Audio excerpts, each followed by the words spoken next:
Last time on, the knife. Lori stood frozen in horror as she anticipated the intruder coming up the stairs. She desperately grabbed for her phone to call for help, but just as she reached for the phone, a light from the driveway flashed through her window. It was her Aunt Hillary. She was finally home. Lori then heard the intruder rushing back down the stairs and out the back door. As Hillary entered the house, she saw the alarm on Lori's face as she came down the stairs. She asked Lori what was wrong and asked if that was Andy's car parked outside. Lori said that it couldn't have been Andy. She had just recently been on the phone with him. She asked Hillary if the car was a beat-up blue Honda, wondering if Rick could have been the intruder. But Hillary insisted that the car looked like Andy's Volvo. Lori sat down and told Hillary everything about the intruder, and even the dead body she claims to have found that no one believes her about. Hillary told her that maybe working at the hospital was too much for her. She offered for Lori to stay with her grandparents for the rest of the summer, to relax and take a break from all the stress. But Lori became angry, telling Hillary that she didn't believe her either. Lori told her that she was going to talk to Dr. Price and tell him what was going on. Hillary then offered to speak to Dr. Price for her. She told Lori that she was working on a routine audit for the hospital and told her she could speak to Dr. Price anytime she wanted. But Lori still refused her help and said she would talk to the doctor on her own. Later that evening, as Lori was just about to doze off, she was startled awake by the ringing of her phone. She answered it. It was Rick Spencer. He asked her why she ran away from him on Fear Street. Instead of answering, she replied with her own questions. She asked him why he stole the knives from the nurse's station. He told her that he was on an errand to retrieve the knives for another doctor working on the surgical floor. He even gave her the name of the doctor to validate his story. Then she asked him why he followed her onto Fear Street. Rick's only reply was a menacing tone, telling Lori to stay away from Fear Street or she could end up getting hurt. The next morning, Lori drove over to the Price's house. She was greeted at the door by Dr. Price himself. He greeted her and walked her into his study. He told her that Andy had told him about the interview and that he was expecting her arrival. Lori told him the truth, that she wasn't there for an interview. She began telling him about Nurse Wilton and about how the body went missing. Dr. Price wondered why no one had told him about the situation. Lori told him that no one else believed what she had seen. Dr. Price told Lori that he was unfamiliar with Nurse Wilton, but he declared that he would get to the bottom of it. He quickly called Doris Schneider, the head supervisor of nurses, and asked her about Edith Wilton. She told him that Nurse Wilton had gone on vacation and reminded Dr. Price that he was the one that approved her time off. Lori felt her heart sink as she realized that Dr. Price didn't believe her either. Lori then went on to tell the doctor about Toby and her suspicion of his abusive mother. Dr. Price told Lori that she was worrying too much and tried to comfort her by telling her that all the children that were released from Shadyside Hospital had to return for a follow-up appointment. Before ending their conversation, Lori asked Dr. Price if he could get her transferred from X-ray back to the children's floor. He told her he would do what he could to get her transferred and leave a note for the head pediatrician to check up on Toby. As their conversation came to an end, Andy finally walked into the room as Dr. Price was leaving. Once they were alone, Andy tried making a move on Lori, but she denied him and told him that she wasn't in the mood. Andy then asked her why she was acting so different lately. She tried to avoid the question and told him that she had to leave to meet up with Sky at the mall. He then asked her if she actually was meeting Sky at the mall, or possibly meeting another guy. Lori finally snapped, fed up with Andy's jealousy. The conversation then turned into an argument. Lori told Andy that she was tired of his jealousy and needed a break away from him. She then stormed out of the room. A little while later, she pulled up at the mall. She could see Sky inside the bookstore through the window. They waved to each other as she locked her car door. Then, Lori saw a sight that shocked her. She saw Miss Dean walking through the parking lot with Toby, and he was clutching the teddy bear she had given him. She quickly called out to him. Toby turned at the sound of her voice and began to take a step toward her, but Miss Dean grabbed him by his arm and jerked him back. She quickly shoved him into the back seat of the car and began to drive off. Lori watched as Toby tried to turn around and look back at her through the rear window. For the remainder of the day, Lori dragged herself around the mall with Sky. She realized shopping wasn't any fun when she wasn't happy. All she could think about was little Toby. Later that evening, when Lori got back home, her Aunt Hillary wasn't home yet, and she was all alone. She sat in silence, thinking about Toby. Lori was sure that Toby was in some kind of danger. Remembering his phone number from the records, she decided to call his house and try to check on him. When Miss Dean answered the phone, Lori introduced herself and mentioned that she had sold Miss Dean a raffle ticket. She asked her if she had forgotten to give her the ticket she paid for, as she had an extra one in her book. Miss Dean seemed very irritated with Lori and told her that she didn't care about the ticket. Then, Lori asked if she could at least say hello to Toby before she got off the phone. Miss Dean became even more aggravated and told Lori to leave them alone and stay away from the house. Then she heard Toby in the background calling her name. Lori heard the sound of a scuffle, followed by a slap. Then the phone call ended. Miss Dean had just slapped Toby. Lori knew that Toby was in trouble. She grabbed her keys and quickly rushed to Fear Street. When she arrived, she left her car unlocked at the end of the Dean's driveway. She crept through the yard and circled the house looking for a way in. She tried to open a few windows but found no luck. Finally, she noticed that the kitchen window was cracked. She quietly opened the window and slipped into the house. Just after entering the kitchen, Lori felt a sharp flash of pain as something struck the back of her head. She collapsed to the floor. She sensed someone standing over her. She struggled to get to her feet, but she was roughly grabbed up by her captor and was thrown down a flight of stairs to a cellar, where she was then tied to a chair. Lori slowly blacked out and woke up just a few moments later. When she came to, she saw Miss Dean in front of her. She told Lori that she should have heeded her warning and stayed away from their house. Then, Miss Dean went back upstairs. Lori could hear her talking on the phone to someone. Miss Dean was telling the person on the phone that Lori had returned and was now tied up downstairs. Then, Miss Dean said something about taking care of Hillary, then coming back to finish off Lori. Lori quickly knew that she had to find a way to escape. Miss Dean and her accomplice planned to kill Lori and her Aunt Hillary. But why were they also after Hillary? Lori didn't have time to think about it. She needed to escape from the chair that she was bound to. As she looked around, she saw a pair of scissors on a table nearby. Lori slowly slid her chair closer to the table. She struggled to stay quiet as she moved. Then, the door to the cellar came open, and she heard footsteps coming down the stairs. Lori began to panic, as she knew they were coming to get her now. Chapter 21. Lori stiffened in her chair. Where could she hide? Nowhere. She slumped down and closed her eyes. The footsteps creeping down toward her were light and slow, slapping each step, one by one. She didn't want to look up. Then she heard a small voice whisper, "Lori?" She opened her eyes. Toby Dean was standing in front of her, barefoot, in his pajamas. He was hugging his teddy bear, and he looked even more terrified than Lori. "Oh, Toby!" Lori cried with relief. "Are you okay?" She could see that he wasn't hurting, only terribly frightened. "Why are you tied up?"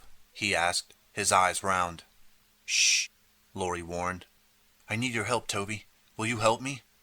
"Yes," he said, nodding gravely. "Do you see those scissors on the table? They're very, very sharp, but I want you to pick them up, carefully, and put them in my hand. Can you do that for me?" "I'm careful with scissors," he said proudly. "Good boy. Now pick them up slowly and give them to me, and try not to make any noise." Toby reached up to the table behind her. There was a scratching sound. Then Lori felt the cold handles of the scissors slip into her hand. Frantically, using one of the blades, she began to saw at her ropes as Toby watched her. "Where's your mother?" she asked, working the blade and trying not to cut herself. "Don't know," Toby said. "Is she upstairs? In her bedroom, maybe?" "Oh, yeah," he said, as if he had just understood. "In the bedroom. I was real quiet, so she wouldn't hear me. She gets mad." "I know," Lori said, struggling with the scissors. "So she didn't hear you come downstairs?" Toby shook his head. "Why didn't you say hello to me when I came to your house the other day? Did I frighten you?" Toby didn't seem to understand. "You know," Lori said. "When I saw you on the steps, and your mother chased you back upstairs. Why were you so afraid of me?" Toby stared at her, puzzled. "Don't you remember?" He shook his head again. "Well, then tell me where you went that night you drove away with that man and woman in their car. Who were they? Where did they take you?" "I didn't go no place," he said solemnly. "But I saw you," Lori said. She was breathless as she tried to cut away the ropes around her hands, but she had to find out what had happened to Toby. "You got into the car and drove away, remember? Can't you tell me where you went? I'd really like to." She stopped and gasped as she felt the blade bite into her wrist. But the pain didn't matter when she realized that the ropes had fallen limply behind her back. Her hands were free. She had cut herself loose. She pulled her hands into her lap and rubbed her aching wrist. Then she bent to cut the ropes around her ankles. In another minute, she was free. She rose stiffly and stretched to get her circulation going. Toby stared up at her. "Wasn't me," he said. "What?" Lori said, distracted. She was trying to plan her next move. Wasn't me that went away, he repeated. He took her hand and tugged it urgently to get her attention. Who was it then? Lori stared down at him, surprised. It was Terry. Where's Terry? Toby asked. He began sniffling. Who's Terry? Now she really was mystified. My brother, Toby said, his tears falling to the furry animal he was clutching. I want Terry. Shh, Lori whispered. Are you telling me you have a brother? A twin brother? And he was here with you? Yes, they took him away. I want to see Terry. His voice had risen again. She bent to hug him, to comfort him. Twins. That would explain why the other child had looked somewhat different from Toby, and why he hadn't recognized her. They were identical twin brothers, and one of them was missing now. Really missing. She had to get out of the Dean house right away. She was desperate to warn her Aunt Hillary, if it wasn't already too late. But she wasn't going to leave Toby behind. Even if it meant that she would be accused of kidnapping, she was going to take him with her. Listen to me, Toby, she said, raising and taking his hand. I'm going to help you find Terry, but we'll have to leave the house now. Do you want to come with me? He sniffled and nodded. Fine, but you mustn't make a sound. We don't want anyone to hear us. Can you be really quiet? He pinched his lips and squeezed her hand. That's right, not a peep. Okay, let's go. Listening for any telltale sound from upstairs, they climbed up the cellar steps and out into the kitchen. It was dark, but Lori could see a sweater hanging over the back of one of the chairs. She wrapped it around Toby, even though it smelled pretty ratty. She didn't want him getting sick again. She had already decided that their best way out would be through the back door, so she crossed the kitchen and began fiddling with the door's single lock, slowly, quietly, turning the latch bolt until it clicked. She pushed the door open, picked up the barefoot child, and raced out into the rain-soaked night. Chapter 22. Dodging around the bushes at the side of the house, Lori carried Toby to her car and tucked him inside, buckling his safety belt. She didn't stop to catch her breath, but dashed around the car and dove in behind the wheel. The engine roared to life. A light came on in an upstairs window of the Dean house. As Lori drove away, she turned and saw an enraged Miss Dean leaning out, calling to them. Lightning burst across the sky, and thunder crashed as Lori drove away from Fear Street as fast as she could. The road was slick with rain, and she had to concentrate to peer past the slapping windshield wipers. She did check the rearview mirror often to see if Miss Dean was coming after them. There was still no sign of another car when Lori turned onto Old Mill Road. There was a payphone on the street corner. Lori decided to risk it. She stopped the car and ran to the phone to call home to warn her Aunt Hillary. Standing in the rain, she listened to the endless ring at the other end. No answer. Hillary must still be working late at the hospital. Frustrated, Lori hung up and tapped out another number. The Shadyside Hospital operator was on the line almost immediately. Could you please connect me with the accountant's office? Lori asked. Everyone's gone for the day, the operator said. Who are you trying to reach? Hillary Benedict, Lori said. She's doing independent work for the hospital, and I think she may be working late. Couldn't you just ring the... The operator interrupted her. Is this Lori Masters? Yes, Lori said, surprised. I have a message for you from Miss Benedict. She's been trying to reach you. She says that her car won't start. If you called, I was supposed to ask if you could come pick her up. She'll be waiting at the nurse's station on the 9th floor. I'm on my way, Lori said, and hung up. There wasn't a minute to lose. She'd go straight to the hospital and find Hillary. Then together, they could contact the police.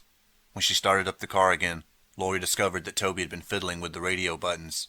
A rap group blasted out of the speaker so loudly that she jumped. She scolded Toby gently and lowered the volume.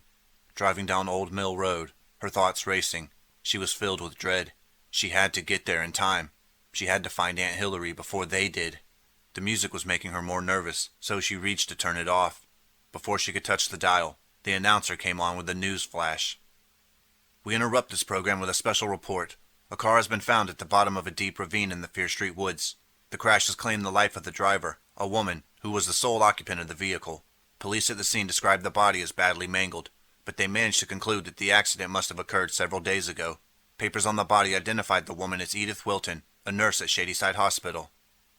Lori was so stunned she almost skidded on a turn. So, Nurse Wilton was dead, but Lori knew it was no car accident that had killed her. As soon as she found Hillary and called the police, she would also call Dr. Price. Now he had to believe her. They all did. An autopsy would certainly reveal how the nurse really died. Her mind was in a whirl as she automatically checked her rearview mirror before making the next turn. A beat-up blue Honda was closing in behind her. Rick Spencer was following her again. How had she missed seeing him before? Had he been trailing her since she left Fear Street?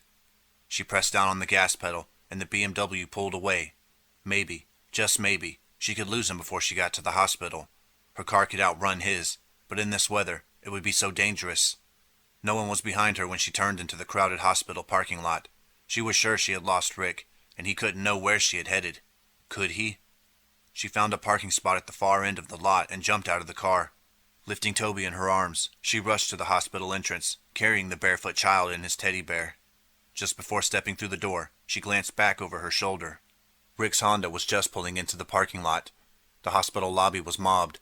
Visiting hours were just ending, and people were flowing out of the elevators. Lori bumped her way through the crowd, Toby bouncing in her arms. She rushed to the first-floor waiting room and found a young nurse she recognized from the children's floor. She gave Toby one last reassuring hug and left him with the nurse. Then she flew to the elevators, praying that one would come open before Rick got there, praying that she was in time to find her aunt, alive. Waiting was agony. Come on, elevator. Lori furiously jabbed at the up button, but the indicator lights showed that all the elevators were stopping at every floor on their way down from the top. Come on, please come on. At last, an elevator arrived and the door slid open. Lori was swept backward by the rush of people getting out. I've got to get upstairs, she thought, nearly dizzy with panic. I've got to get up there. She pushed forward against the mob and glanced behind her fearfully. No. Rick was entering the lobby.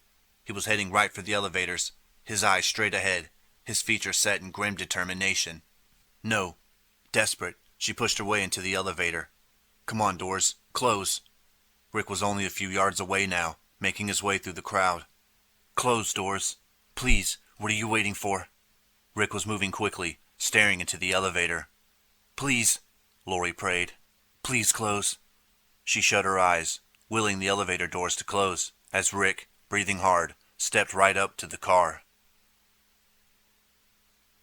Chapter 23. The door slid closed. Lori opened her eyes in time to see the startled, disappointed look on Rick's face as the door shut him out. Had he seen her? She wasn't sure. She knew she had little time. He'd be on the next elevator. Lori was so terrified, she had forgotten to push 9. Reaching out with a trembling hand, she pushed the button. The car stopped on 2, then on 3. A few residents got on, talking about a ball game. The car stopped on 4. I'm never going to get to 9, Lori thought. Never. It seemed like hours later when the door slid open and she stepped out of the elevator, her heart pounding, her legs trembling so bad she could barely move. The 9th floor was quiet. The lights had been dimmed. Lori turned her eyes in both directions, searching for Rick. He hadn't made it yet. She darted to the nurse's station. The only person at the desk was Nurse Gerard. No Hillary. What now? Lori was uncomfortably conscious of her bedraggled appearance. Her wet hair, soggy jeans, and now dirty white sweater were only a few souvenirs of her visit to Fear Street, but she had no time for explanations. Has anyone been asking for me? She said breathlessly, casting a nervous eye back at the elevators. Nurse Gerard looked up in surprise at the sound of Lori's voice. What are you doing here so late? She asked with a flash of disapproval on her face. She hadn't forgotten their escapade in the Fear Wing, and the sight of Lori in filthy wet clothes was not reassuring. I was supposed to meet my aunt here, Hilary Benedict. Have you seen her? Nope, Nurse Gerard said. I've been around here for the past hour, and nobody's come around asking for you. Had Lori gotten the message wrong? She bit her lip, wondering what to do next. Then the thought struck her. The hospital switchboard operator. Maybe there was another message from Hillary. She leaned over the desk. Could I use the phone to check? Maybe she's on another floor. Be my guest, Nurse Gerard said. But don't take too long.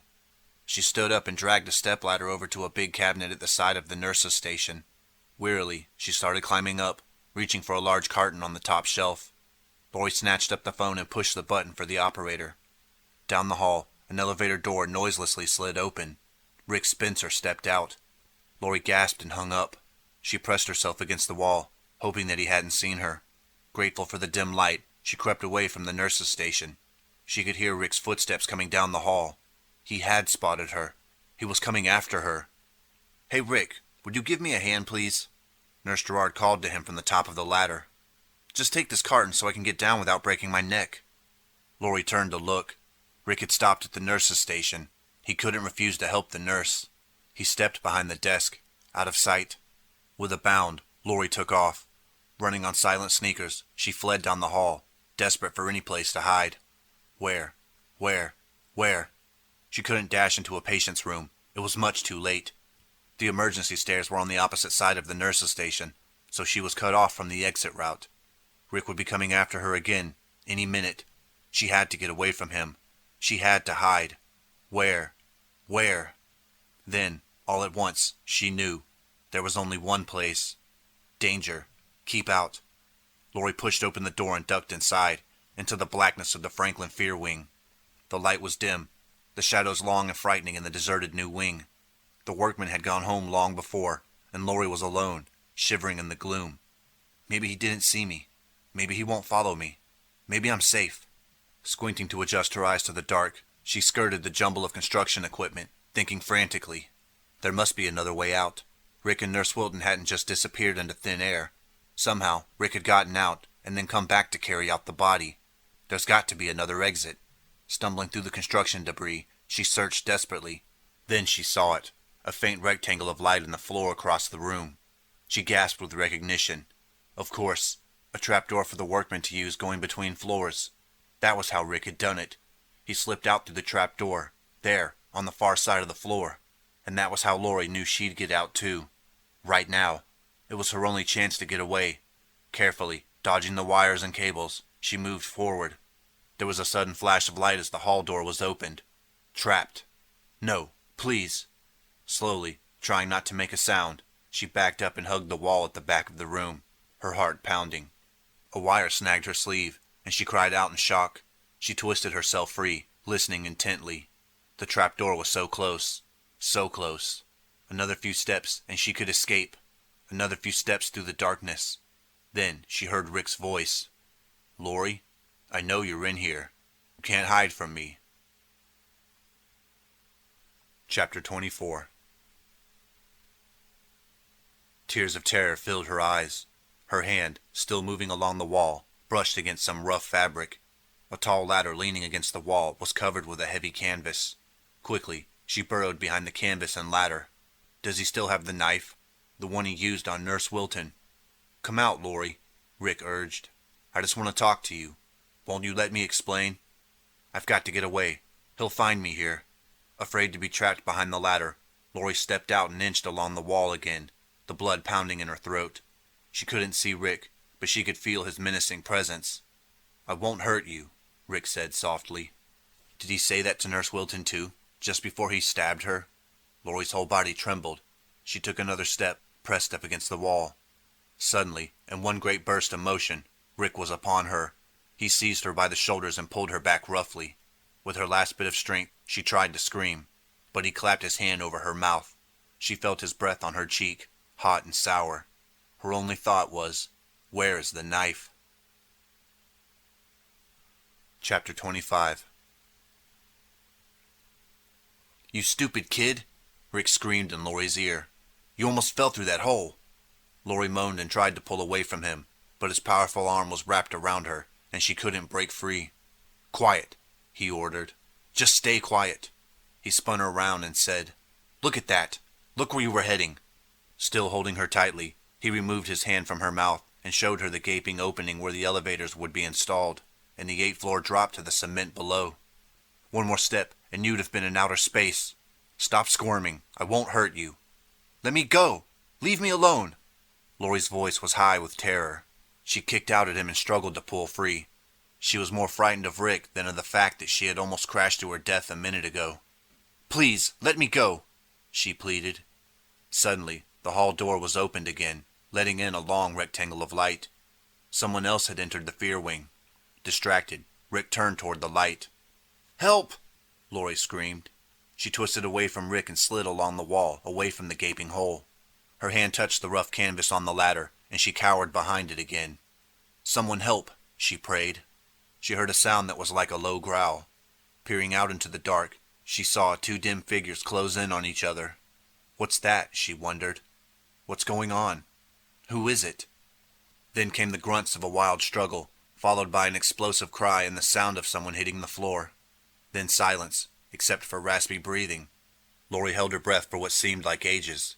Finally, a new voice called out to her, a voice husky and tired from exertion. It's okay, Lori. You can come out now. Dr. Price, thank heaven. She crept out from behind the canvas.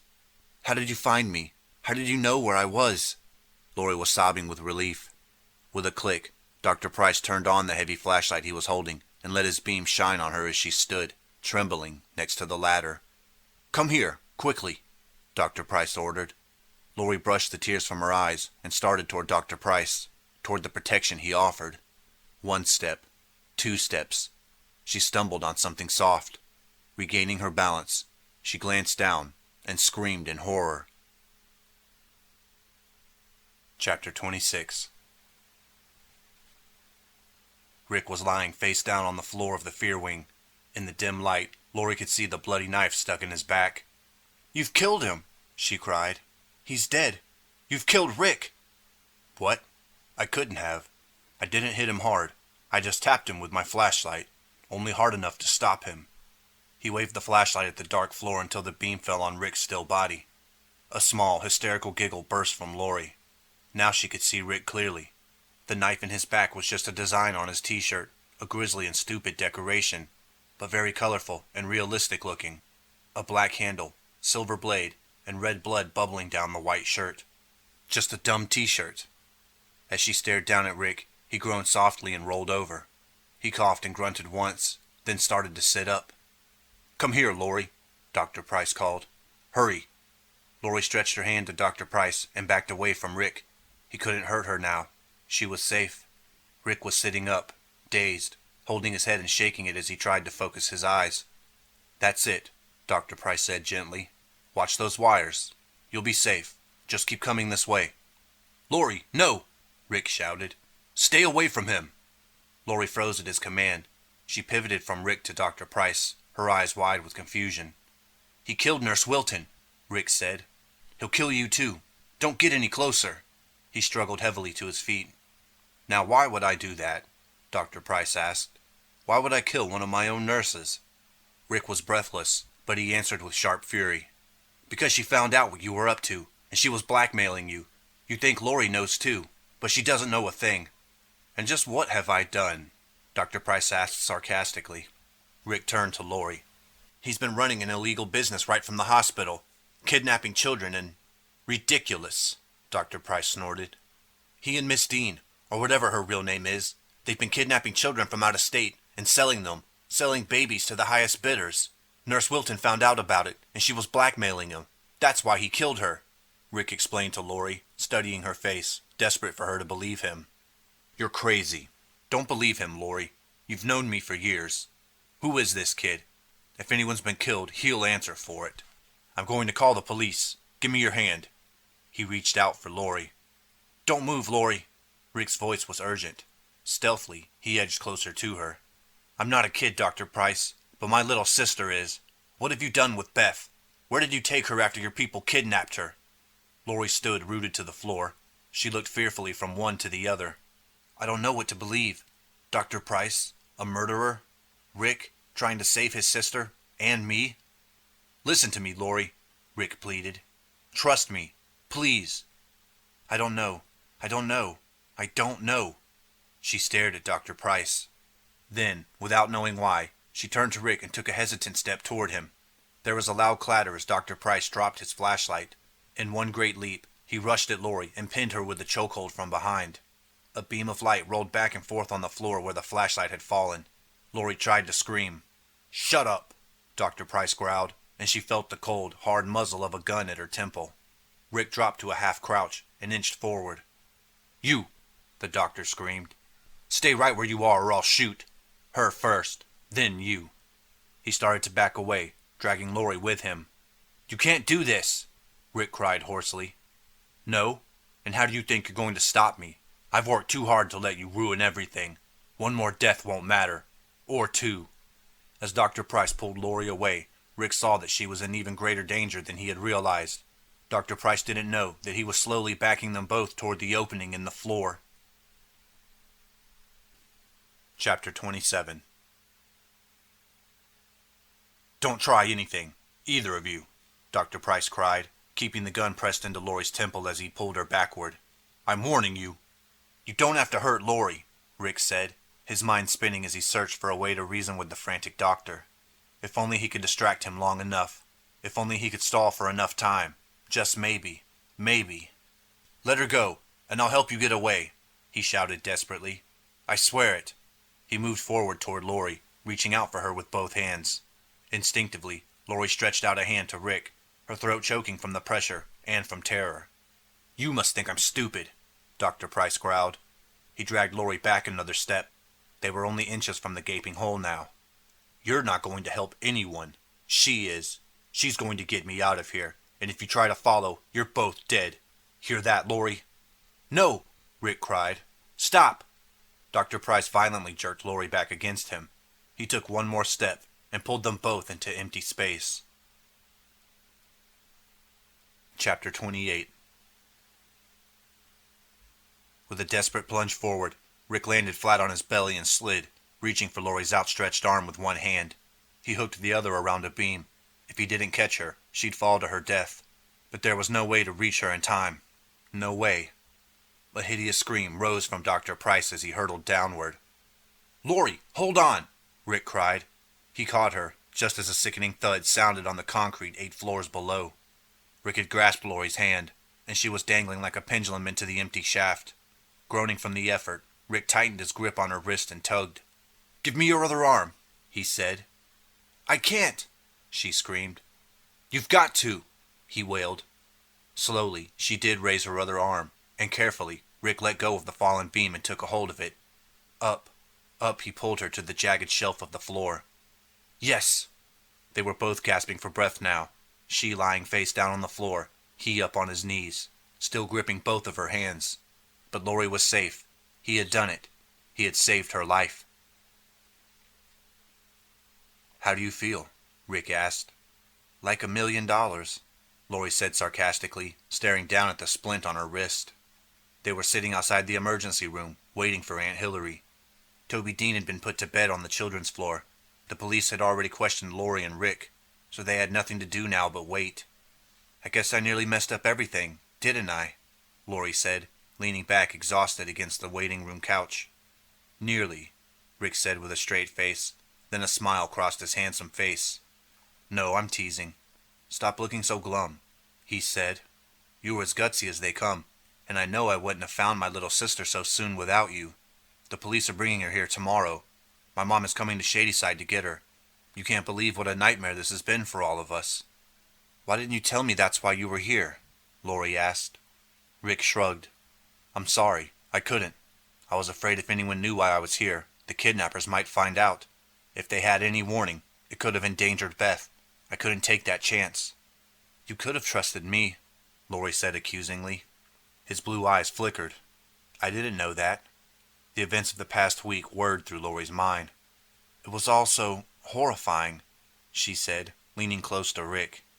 I saw you go in the fear wing, and then Nurse Wilton was dead. And how did Dr. Price get her body out of the fear wing? It was easy for him, Rick replied. I followed him down to the 8th floor, but I lost him. He must have doubled back quickly and returned to the fear wing. Then he took the body out on a gurney that he had hidden in the new construction. I'll bet you're right, Lori said thoughtfully. Sure, Rick continued. In a hospital, no one's going to question the sight of a patient under a sheet being wheeled down the hall. And if Dr. Price was hiding behind a surgical mask, nobody would have recognized him. Lori gasped. I saw him, she cried. We all did. I remember, when I was running back to the fear wing with Nurse Gerard and Skye, I almost crashed into a gurney with a patient on it. The orderly pushing it was wearing a surgical mask. We all ran right past him. Yes, he was very clever, and he had a lot of nerve. Also, he was desperate, Rick said, holding on to Lori's good hand. I can't believe I actually went to him for help. Lori shivered as she recalled her meeting with Dr. Price. I told him everything, all my fears and suspicions. He acted so nice, and all the time he was planning to kill me. You and your aunt, Rick said. But why Hillary? She asked. As if on cue, the door to the waiting room opened, and a frightened Hillary Benedict rushed in. Rick stood up as she ran to Lori and embraced her. "Oh, honey, are you all right?" she cried. "Rick told me there was a little accident, but all the way here I kept imagining the worst, that you had... your arm. You are hurt. What happened?" Lori hugged her aunt, smiling with relief. "Are you going to make a big fuss?" "You bet I am. Tell me everything." She sat down on the couch. Rick pulled up a chair, and he and Lori explained to Hillary what had happened. She listened intently, an expression of horror growing on her face. "I knew something was terribly wrong," Hillary said finally. "I was working on that audit for the hospital board, and I found an irregularity in the books. Something very strange. It was a line for expenses for a project that the board didn't know anything about. A secret project with a huge fund attached. It took a few days, but I finally followed the paper trail to Dr. Price. I never dreamed it was anything as horrible as selling babies, or that he'd kill to protect himself." "You see, Lori," Rick interrupted. "That's why Dr. Price was after your aunt. He knew it was only a matter of time before she found out the truth. He was desperate to stop her from exposing him." Hillary shuddered. "Well, luckily he didn't get either of us, and I did find the source of that secret fund, just late this afternoon. I called the Shadyside police right away." "The police have Miss Dean in custody already," Rick said. "They're rounding up the missing children, including Toby's brother." "I can't believe Dr. Price could do something like this," Lori said, sinking back into the couch. "I guess the answer is just plain greed," Aunt Hillary said. Then she abruptly stood up. "I'm going to find the doctor who fixed up your wrist, just to know what else I need to do for it. I'll only be a minute, then we're heading home." Hillary leaned over and kissed Lori on the forehead. Then she bent over Rick. "One for you too. I'm very grateful," she said, kissing him. Rick was only slightly embarrassed as Hillary left. "You know, I didn't mean to frighten you the other night on Fear Street," he said. "But you were getting so involved, I was afraid you'd be in terrible danger. That's why I called you later, to warn you, to try to keep you from getting hurt." "I know," she said. "But you scared me. I'm sorry." He leaned closer. "Hey, I'll forgive you if you'll forgive me." "I have no choice," she said, smiling. "You saved my life." She kissed him. "Hey, maybe you and I could go out on an actual date," he suggested, still holding her hand. "No way," she told him. "Huh?" "Not unless you get rid of that t-shirt." He grabbed the front of the shirt, his face filled with mock horror. "Get rid of my bleeding knife t-shirt? Are you crazy?" "Get rid of it," she insisted. "But it's so totally cutting edge," he cried. Hillary appeared at the door. "Ready to go home?" she asked Lori.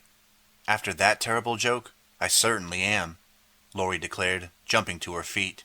She left Rick sputtering on the couch. "Call me later," she called back to him, then disappeared out the door. The end.